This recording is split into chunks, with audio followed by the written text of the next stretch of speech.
Hello everyone, welcome to my channel Learn English Easily with Sarda Chintala.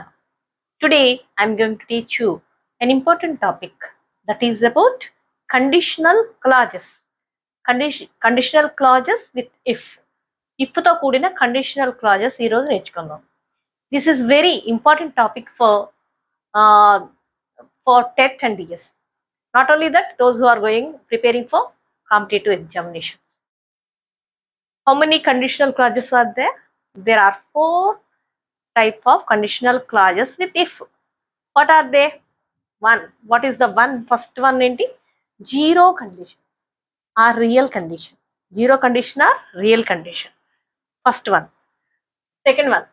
First condition are real life situations in future. First రెండో condition ఏంటి? First condition or real life situation in future. What is the third condition? Second condition are impossible, improbable and imaginary condition. Improbable and imaginary condition are hypothetical scenarios. Hypothetical scenarios. Next, fourth one ఏంటి? Third condition are impossible or unreal condition. Impossible and impossible అంటే ఇంకా జరగదు, unreal అంటే నిజం కాదు. So మనకు సెంటెన్స్లు చూసి ఒక్కొక్కటి నేర్చుకుందాం. ఓకేనా? I think you understand this.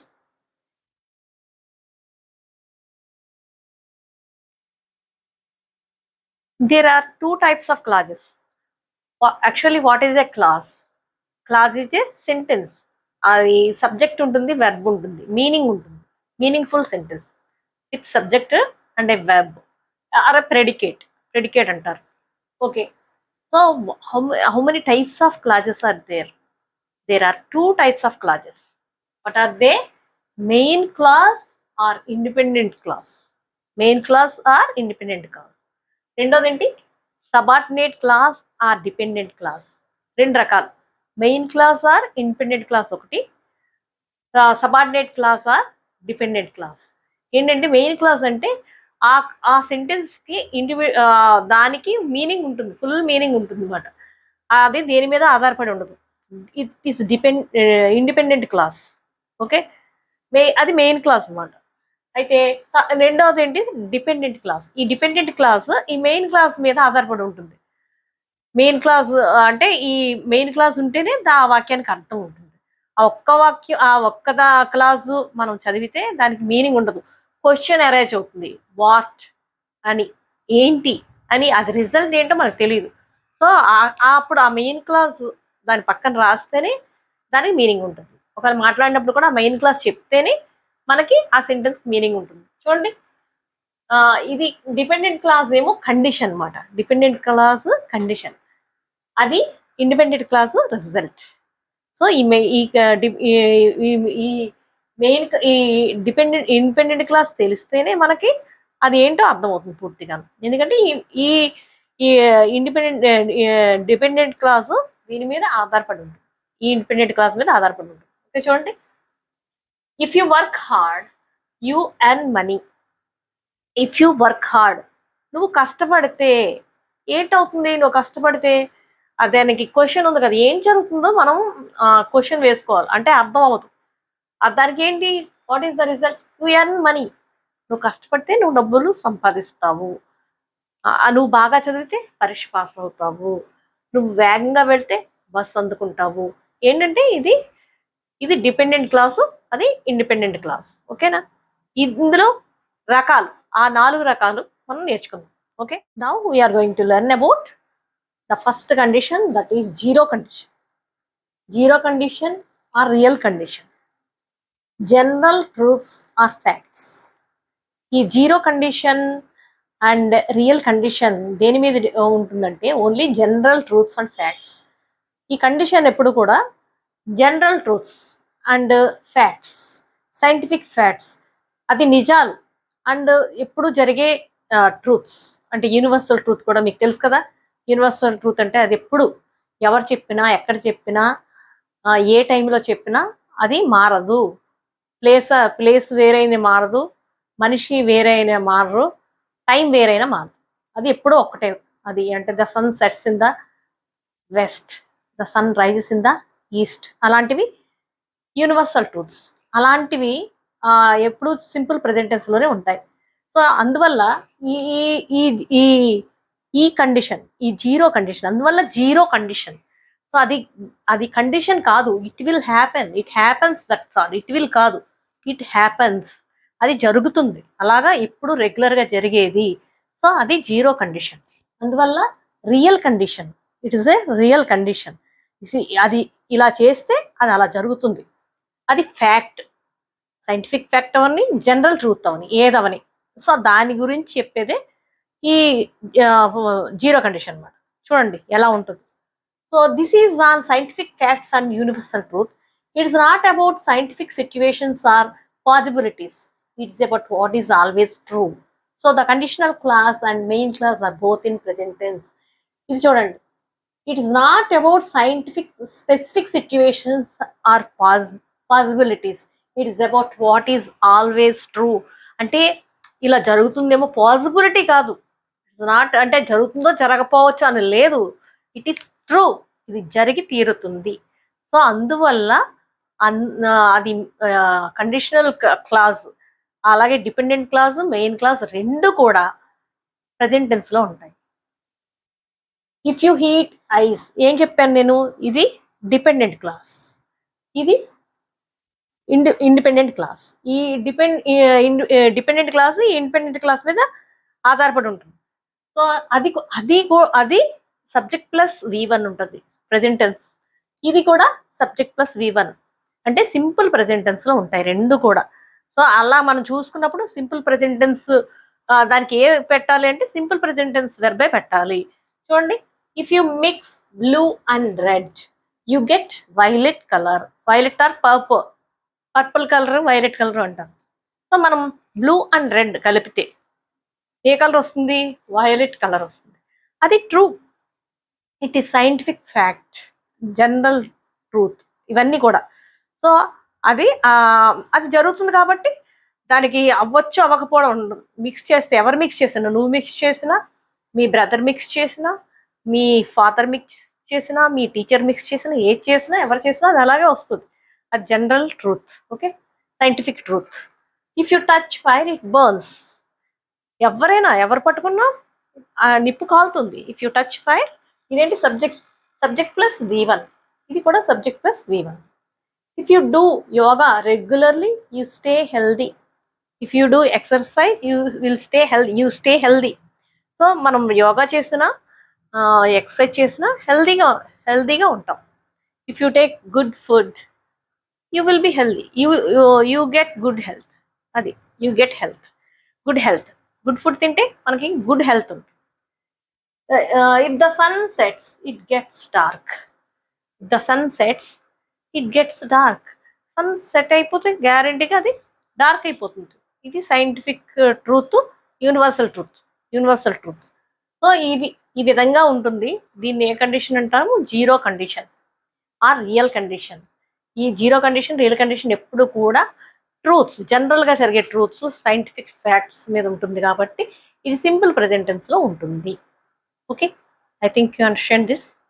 Next మనం సెకండ్ కండిషన్ ఏంటి, సెకండ్ కండిషన్ రెండోది ఏంటి, ఫస్ట్ కండిషన్. ఇది జీరో కాబట్టి రెండోది ఏమవుతుంది, first. Okay, first condition or possible condition. First condition or possible condition. ఇందులోని ఏంటంటే పాసిబిలిటీ ఉంటుంది అనమాట. ఈ కండిషన్లో ఇది చేస్తే ఇది అవుతుంది, అయితే అవ్వచ్చు లేకపోతే అవ్వకపోవచ్చు.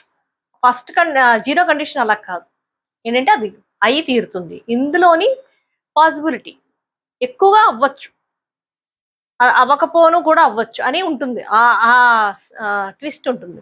Okay, this is used for realistic possible future events and their likely results. అంటే సాధారణంగా జరిగే విషయాలు అన్నమాట. అంటే పాసిబుల్ ఈవెంట్స్, అలా అవుతుంది, ఇలా చేస్తే అలా అవుతుంది అనే విషయాలు చెప్పినప్పుడు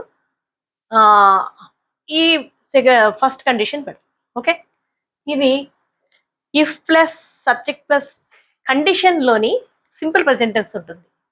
రిజల్ట్లోని మెయిన్ క్లాస్లోని ఫ్యూచర్ టెన్స్ ఉంటుంది. అంటే ఇది చేస్తే, ఇప్పుడు మనం ఇది చేస్తే అది అవ్వచ్చు అని చెప్పడం అన్నమాట. ఫ్యూచర్ జరుగుతుంది అని పాసిబిలిటీని చెప్పడం. ఓకేనా? చూడండి, simple present if plus subject plus V1 ఏంటి? సింపుల్ సబ్జెక్ట్ ప్లస్ V1 ఏంటి? Simple present tense. Subject plus will or shall plus V1 ఏమవుతుంది? Simple future. ఇది సింపుల్ ప్రెజెంట్, అది సింపుల్ ఫ్యూచర్. చూడండి, if it rains we will stay inside. If it rains we will stay inside. అంటే మనం వర్షం పడితే మన ఇంట్లోనే ఉంటాం, ఎక్కడికి వెళ్ళాం కదా, తడిసిపోతాం కదా, అందుకని ఇంట్లోనే ఉంటాం. సో ఒక్కోసారి వెళ్ళవలసి వస్తే వెళ్తాం, గొడుగు వేసుకోనో లేకపోతే ఏదైనా వెహికల్లోనో వెళ్తాం. అలా అంటే కొన్ని పాసిబిలిటీ మారచ్చు. అందువల్ల ఎక్కువగా ఇది జరుగుతుంది, వి విల్ స్టే ఇన్సైడ్. అది. అలాగే if you study hard you will get first class. If you study hard, ఎవరైనా కష్టపడి చదివితే బాగా మంచి మార్కులు వస్తాయి కదా, ఫస్ట్ క్లాస్ వస్తుంది. కొంచెం బాగా చదవని వాళ్ళు బాగా చదివితే పాస్ అవుతారు. ఇది అంటాం, టీచర్స్ అయినా ఎవరైనా బాగా చదువు పాస్ అవుతావు, నువ్వు కష్టపడి చదివితే పాస్ అవుతావు అంటాం కదా, అలాగా you will get first class. ఓకేనా? If you save money it will help you in future. ఇప్పుడు నువ్వు డబ్బు దాచుకుంటే ఫ్యూచర్లో అది నీకు ఉపయోగపడుతుంది అని. If he runs fast he will catch the bus. So he's trying to catch the bus. The time is over, it is nearing the time. Okay, what we say? If he runs fast he will catch the bus. ఆ పరిగెడితే bus అందుతుంది, అది పరిగెట్టిపోతే అందదు. If not ఏమవుతుంది? He will not catch the bus. అలా మాట possibility. If we leave early we will avoid traffic. మనం ఎర్లీగా బయలుదేరితే ట్రాఫిక్ని అవాయిడ్ చేయొచ్చు, ఎర్లీగా వెళ్ళకపోతే మనం ట్రాఫిక్లో చిక్కుకుపోతాం. అలా ఈ విధంగా చెప్తాం అన్నమాట. ఇదేంటి? సింపుల్ ప్రెజెంట్ టెన్స్, ఇది ఫ్యూచర్ టెన్స్. అలాగే మనం రాసినప్పుడు ముందు రిజల్ట్ చెప్పి తర్వాత కండిషన్ పెట్టి రాస్తే కామ పెట్టక్కర్లేదు. అలా కాకుండా ముందు కండిషన్ పెట్టి తర్వాత రిజల్ట్ రాస్తే కామా పెట్టాలి. సో అందువల్ల ఇక్కడ కామా పెట్టాను చూసారా. Suppose if we write condition first, you will get first class.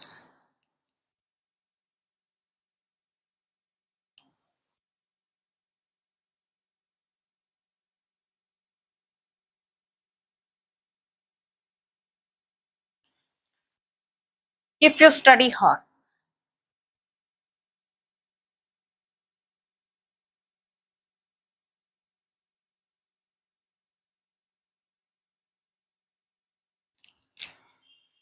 చూసారా, you will get first class if you study hard. ఇగో సేమ్ సెంటెన్స్, ఇదే రాశాను. అయితే ఇక్కడ కండిషన్ ఫస్ట్ పెట్టాము, రిజల్ట్ తర్వాత. అలా కాకుండా రిజల్ట్ ముందు పెట్టి కండిషన్ తర్వాత పెడితే we need not keep comma here. ఇక్కడ కామా పెట్టవలసిన అవసరం లేదు. అదే ముందు కండిషన్ పెడితే కామా పెట్టాలి. ఓకేనా? నెక్స్ట్ మనం థర్డ్ నేర్చుకుందాం. థర్డ్ ఏంటి? Second condition. ఓకేనా? Second conditional clause. Second conditional clause impossible or imaginary condition. Impossible or imaginary condition. Hypothetical scenarios. Hypothetical scenarios. Impossible అది అవ్వదు, అండ్ అవ్వని దాన్ని ఇమేజినరీ ఊహల్లో చెప్పుకోవడం. హైపోథెటికల్ కూడా ఊహాజనితమైన సిచ్యువేషన్ అనమాట, కండిషన్. అలాంటి కండిషన్ పెట్టడం ఊహల్లో జరుగుతాయి అన్నమాట, ఊహల్లో అనుకోవడం. అదే ఇంపాసిబుల్, అవ్వదు. This refers to an imaginary situation which tells about an action in the if clause will probably not happen. If clause లో ఉన్న యాక్షన్ అది మోస్ట్లీ అవ్వదు, అవ్వని కండిషన్ పెట్టడం అన్నమాట. ఇది సెకండ్ కండిషన్ అంటే అది. ఇందులోని మెయిన్ క్లాస్, డిపెండెంట్ క్లాస్ ఎప్పుడు కూడా సింపుల్ పాస్ట్ లో ఉంటుంది, మెయిన్ క్లాస్ ప్రెజెంట్ టెన్స్ లో ఉంటుంది. సబ్జెక్ట్ ప్లస్ V2 ఏంటది? Simple past. Subject plus would plus V1 ఏంటి? ప్రెజెంట్.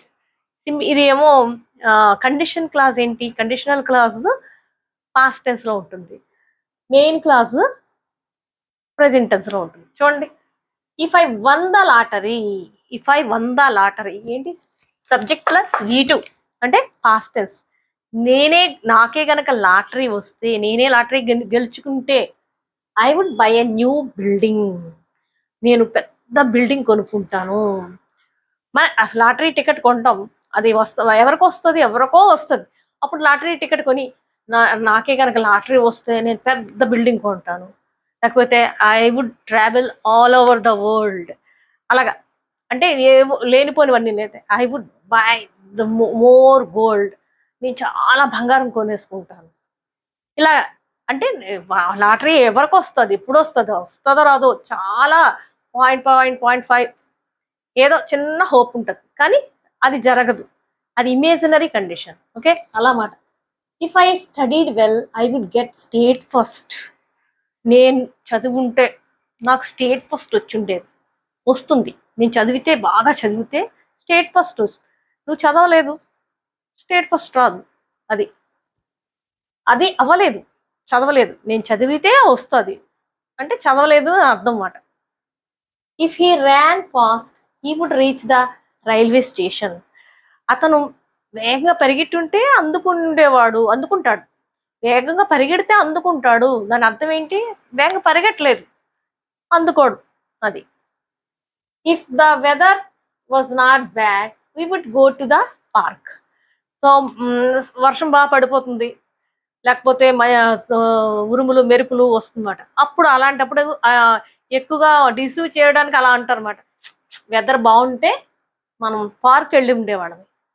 అది ఎప్పుడు బాగుంటుంది, బాగా ఆల్రెడీ అది వెదర్ బాగాలేనప్పుడు వెదర్ బాగుంటే మనం వెళ్ళుండేవాళ్ళమి అని చెప్పడం.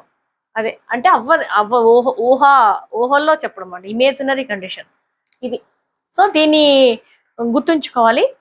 కండిషన్ క్లాజ్ పాస్ట్ టెన్స్ లో ఉంటుంది, మెయిన్ క్లాజ్ ప్రెజెంట్ టెన్స్ లో ఉంటుంది. ఓకేనా. కండిషనల్ క్లాజ్ లో ఇంపాసిబుల్ అండ్ ఇమేజినరీ కండిషన్ లో ఇంకొకటి ఏంటంటే పాస్ట్ సబ్జెక్టివ్. దాన్ని ఏమంటారు, పాస్ట్ సబ్జెక్టివ్. ఇది past subjective expresses hypothetical situations, wishes or things contrary to the fact. ఇది కూడా ఇమేజినరీ కండిషనే. అందులో ఇంకో పార్ట్ అన్నమాట, దాన్ని ఏమంటారు పాస్ట్ సబ్జెక్టివ్. సో ఇది ఎక్స్ప్రెస్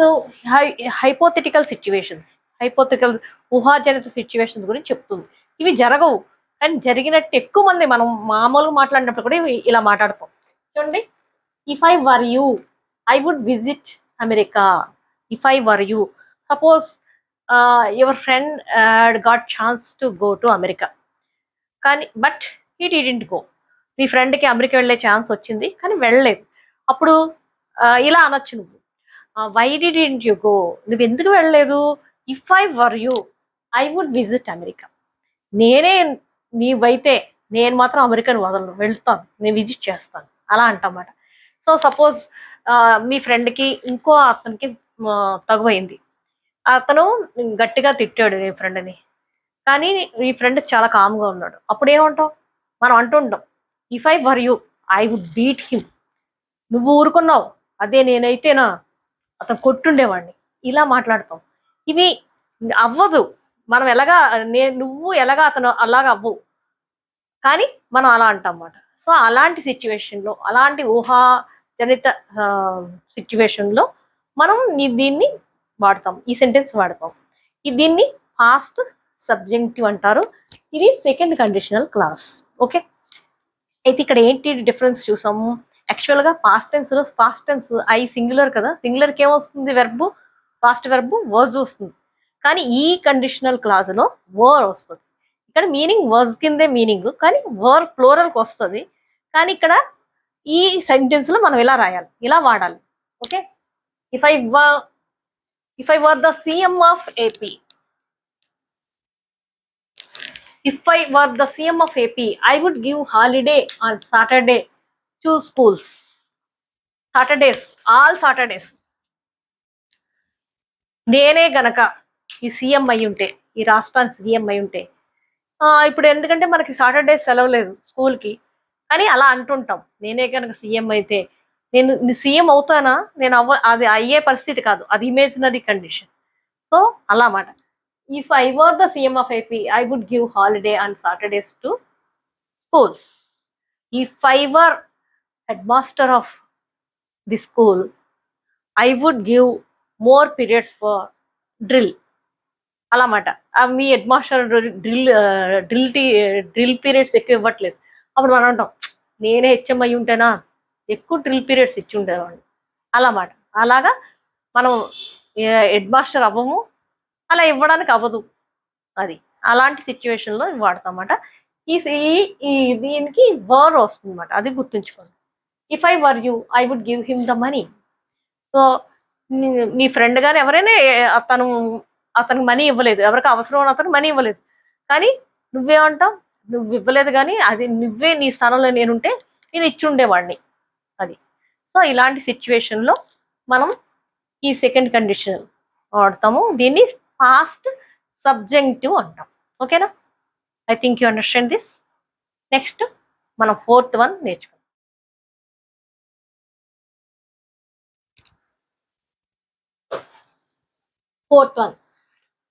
ఫోర్త్ వన్ ఏంటి? Third conditional clause or impossible condition. Fourth one ఏంటి? Third conditional clause or impossible condition. అంటే ఇంపాసిబుల్, అది అవ్వదు, అవ్వని కండిషన్. ఏం చూడండి, this is used to talk about unreal situations in the past. ఇది పాస్ట్లో జరిగిపోయినటువంటి వాటి విషయాలు చెప్పేది మాట, అన్రియల్ సిచ్యువేషన్స్. దీని స్ట్రక్చర్ ఎలా ఉంటుందంటే if plus subject plus had plus V3. ఇదేంటి? క్లాస్. ఇది డిపెండెంట్ క్లాస్, ఇది మెయిన్ క్లాస్. చూడండి, ఇది కండిషన్, ఇది result. Subject plus would plus have plus V3. ఇది బాగా గుర్తుంచుకోవాలి. ఈ స్ట్రక్చర్ బాగా గుర్తుంచుకోవాలి. మనం మాట్లాడినప్పుడు కానీ ఎగ్జామ్లో రాసినప్పుడు కానీ స్ట్రక్చర్ బాగా గుర్తుంచుకోవాలి. If plus subject plus had plus V3, ఇది పాస్ట్ పర్ఫెక్ట్ టెన్స్. ఇది subject plus would plus have plus V3 అని ఒక స్ట్రక్చర్. ఈ విధంగా. సో దీని అర్థం ఏంటి? ఇది దేనికి వాడతాం? In this clause the speaker is looking back from the present to past time event. It is used when making excuses, sharing regret, blaming or giving explanation. ఇప్పుడు ఈ సెంటెన్స్ దేనికి వాడతారంటే ఎవరినైనా నిందించినప్పుడు కానీ, ఎక్స్క్యూజ్ అంటే జరిగిపోయింది, అలా జరగవలసింది కాదు అని ఎక్స్క్యూజ్ చెప్పినప్పుడు కానీ, అండ్ ఎక్స్ప్లెనేషన్ ఇచ్చుకున్నప్పుడు కానీ ఇది చెప్తాను. అలాగే మేకింగ్ ఎక్స్క్యూజ్, షేరింగ్ రిగ్రెట్ అంటే పశ్చాత్తాపడ్డం. పశ్చాత్తాపం, అలా జరగకుండా ఉండవలసింది, నేను అలా చేశాను కానీ అలా అవ్వకుండా ఉండాల్సింది అని పశ్చాత్తాపడినప్పుడు ఇలాంటివి. అంటే ఇంకా ఇవి అవ్వవు, ఇక ముందు అయ్యేవి కాదు, ఇంపాసిబుల్ కండిషన్. ఇది అవ్వదు కానీ మనం బాధపడుతుంటాం. చాలాసార్లు మనం ఇలాగే మాట్లాడుతుంటాం. చూడండి ఎగ్జాంపుల్ చూడండి. If I had studied well I would have passed the exam. So ఇది అందరూ కూడా 10th క్లాస్ అయిపోయిన తర్వాత టీచర్లు చెప్తారు, తల్లిదండ్రులు చెప్తారు, చదవండి చదవండి చదవండి అని ఎంత చెప్పినా అప్పుడు పట్టించుకోరు. తర్వాత అయిపోయిన తర్వాత మన నెంబర్ కనబడపోతే అప్పుడు ఈ విధంగా ఫీల్ అవుతాం. If I had studied well I would have passed the exam. నేనే గనక బాగా చదువుకుంటే పరీక్ష పాస్ అయ్యి ఉండేవాడిని అని ఫీల్ అవుతాం అన్నమాట. అలాగే if I had studied well I would have passed the exam. If I had listen to my parents words I would have become a doctor. Suppose మీ పేరెంట్స్ నువ్వు డాక్టర్ చదువుకో అని చెప్పి బయాలజీ తీసుకోమంటే no I don't want to take biology అని చెప్పి ఒక maths కానీ ఒక సోషల్ గ్రూప్ కానీ తీసుకున్నప్పుడు సో పెద్దయ్యాక మనం ఫీల్ అవుతాం అన్నమాట. ఎవరైనా డాక్టర్ని చూసినప్పుడు కానీ అలాగా నా అమ్మ నాన్న చెప్పిన మాట ఉంటే నేను డాక్టర్ అయ్యి ఉండేదాన్ని కదా అని అనిపిస్తుంది. అప్పుడు ఈ విధంగా మాట్లాడతాం. మళ్ళీ అమ్మా నాన్న చెప్పరు, మళ్ళీ మనకు అవకాశం లేదు, డాక్టర్ అయ్యే అవకాశం లేదు, నిండా అయిపోయాక పశ్చాత్తాపడినప్పుడు ఈ విధంగా మాట్లాడతాం. చూడండి, if she had been brought here correct time the doctors would have saved her. So ఎవరైనా అలాంటి పరిస్థితి ఏర్పడితే అంటే ఎవరైనా మనం కోల్పోతే కోల్పోయినప్పుడు ఎక్కువగా ఇలా అంటుంటారు, సరైన టైం తీసుకొస్తే డాక్టర్ సేవ్ చేసి ఉండేవాడు. దాని అర్థం ఏంటి? They did brought her in correct time, proper time. So that is why the doctors couldn't save her. అంటే ఆవిడ్ని తీసుకురాలేకపోయారు కాబట్టి ఆవిడ్ని సేవ్ చేయలేకపోయారు డాక్టర్. అది అక్కడ ఫాల్ట్ ఎత్తి చూపినప్పుడు, బ్లేమ్ చేసినప్పుడు ఈ విధంగా వాళ్ళు కరెక్ట్గా తీసుకొని వచ్చి ఉంటే ఆవిడ బ్రతికేది అని. If I had known your address I would have sent you the invitation. Suppose మనం ఎవరికైనా మన ఇంట్లో ఒక ఫంక్షన్ జరుగుతుంది, అది జరిగినప్పుడు ఎవరినైనా తినడం మర్చిపోతే వాళ్ళు మనల్ని అడుగుతారు కదా, అడిగినప్పుడు మనం ఎక్స్ప్లెనేషన్ ఇచ్చుకోవడం అనమాట. నాకు అడ్రస్ తెలియలేదు, if I had known your address I would have sent the invitation to you. నాకే గనక నీ అడ్రస్ తెలుసుంటే నేను గ్యారంటీగా నీకు పంపించి ఉండేదాన్ని అని చెప్తాం అన్నమాట. ఏం చేస్తాం, నేను కావాలని పంపించలేదని అన్నాం కదా. సో ఈ విధంగా ఎక్స్ప్లెనేషన్ ఇచ్చుకున్నప్పుడు ఈ విధంగా మనకి ఓకేనా. Next, if you have watered the plants well they would have not dried like this. ఇది ఎక్కువగా మన పేరెంట్స్ అంటుంటారు, లేకపోతే మన ఫ్రెండ్స్, క్లోజ్ ఫ్రెండ్స్ అంటుంటారు అనమాట. ఎందుకంటే మనకు బాగా మొక్కలు ఉన్నాయి, బాగా వేస్తాం మనం, ఆ మొక్కలంటే వాళ్ళకి ఇష్టం, బాగాను ఎప్పుడు వచ్చినా చూస్తుంటారు. కానీ ఆ టైం మీ ఫ్రెండ్ వచ్చినప్పుడు కానీ, మీ పేరెంట్స్, మీ మదర్ కానీ ఫాదర్ కానీ వచ్చినప్పుడు ఆ మొక్కలు ఎండిపోయి ఉంటే అప్పుడు ఏమంటారు, నువ్వు బాగా వాటరింగ్ చేస్తుంటే ఇలాగ డ్రై అయిపోవు కదా. అంటే you didn't water them, that's why they dried అని. ఏంటి, if you had watered the plants they would have not dried. Okay, అలాగా మనం రిగ్రెట్, పశ్చాత్తాపం పొందినప్పుడు కానీ, ఎక్స్ప్లెనేషన్ ఇచ్చుకున్నప్పుడు కానీ, బ్లేమింగ్ అప్పుడు కానీ ఇలాంటి సెంటెన్స్లు వాడతాం. ఓకేనా. ఇప్పుడు చూడండి, ఒక 4 కండిషనల్లో చెప్తాను చూడండి. ఫస్ట్ కండిషన్, 0 కండిషన్ ఏంటి, if she studies she gets first rank. First condition, if she studies she will get first rank. Second condition, if she studied, she would get first rank. Third condition, if she had studied, she would have got first rank. ఈ విధంగా 4 కండిషనల్లో మనం ఒక సెంటెన్స్ని మార్చడం తెలుసుకోవాలి. అలాగే కాదు, ఆ ఒక సెంటెన్స్ ఇస్తే అది ఏ కండిషనల్ క్లాజ్ అని తెలుసుకోవాలి. అలా కాకుండా ఒక కండిషన్ ఇస్తే నెక్స్ట్ సెంటెన్స్ రాయడం తెలియాలి. I think you understand this children.